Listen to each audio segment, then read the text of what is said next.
Good evening. We present the news summary. The Constitutional Court has heard arguments in a case brought by former Minister Errol Fonseca challenging the legality of the commissions and boards of inquiry appointed by the President. Lawyer for the President, Basil Wawo, argued that Fonseca has not shown how he is personally affected or why the commissions are unconstitutional. In response, Fonseca's lawyer, Anthony Dejac, said 4 of the 5 inquiries relate directly to areas Fonseca oversaw as minister and argued the commissions duplicate the work of existing legal institutions. The court will first decide on the objections before determining whether the constitutional challenge can proceed. President Patrick Emini has appointed the selection committee to nominate candidates for the new SBC Board of Directors. The selection committee is composed of 3 members, Marie-Claire Marie as chairperson, and the other 2 members are Doris Moustache and Larry Shetty. The mandate of the selection committee will take effect on Monday, the 13th of July.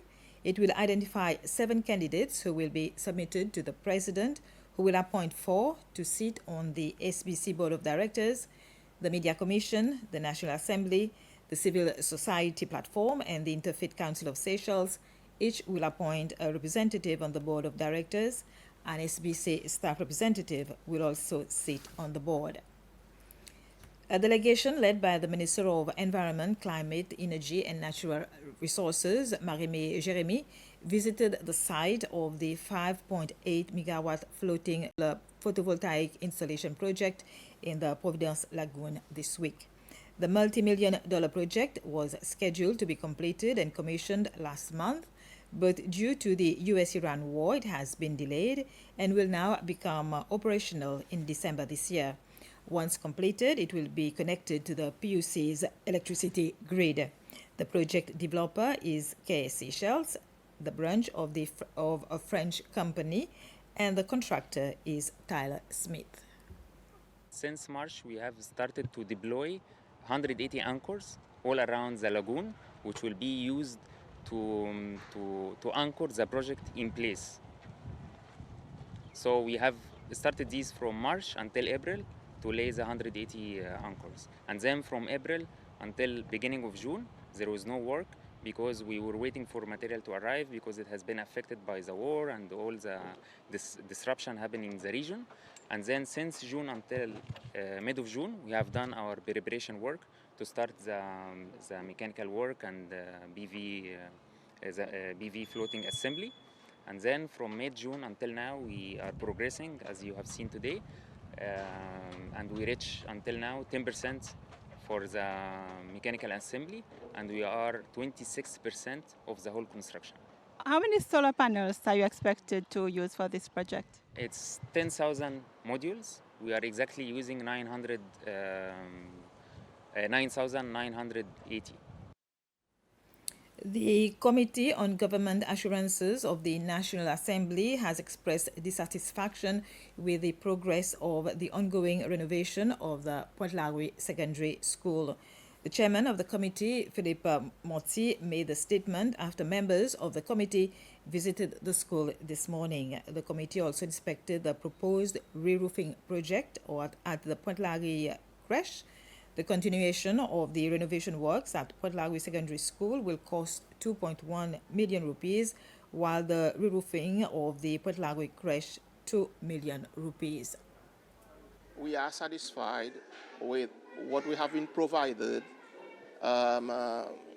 with as information with regards to the 2 projects. But what we are not satisfied with is the part whereby the project renovation at the secondary school was supposed to have been completed by May this year. We have been told that so far only 20% of the total work has been done.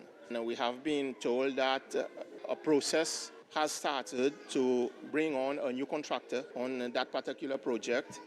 And as a committee, we hope that this is done as soon as possible so that the work can be completed as soon as possible so that our students can be provided with the necessary comfort for them to continue with their learning.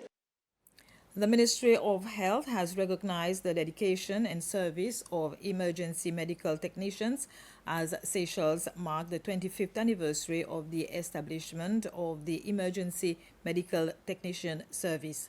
The Minister for Health, Dr. Marvin Fanny, said the ministry was proud of the dedication and commitment of the emergency medical technicians and added that their professionalism has made a lasting contribution to the healthcare system. The ceremony was held in the conference hall of the Sheikh Khalifa Diagnostic Center at the Seychelles Hospital. We remain firmly committed to strengthening and modernizing emergency medical services in Seychelles. This includes continued investment in training and professional development, upgrading ambulance fleets and medical equipment, enhancing communication and dispatch systems, expanding pre-hospital capabilities, and creating clear career pathways for EMTs. We are also advancing plans for the development of paramedic services to further enhance the quality and scope of emergency care available to our population.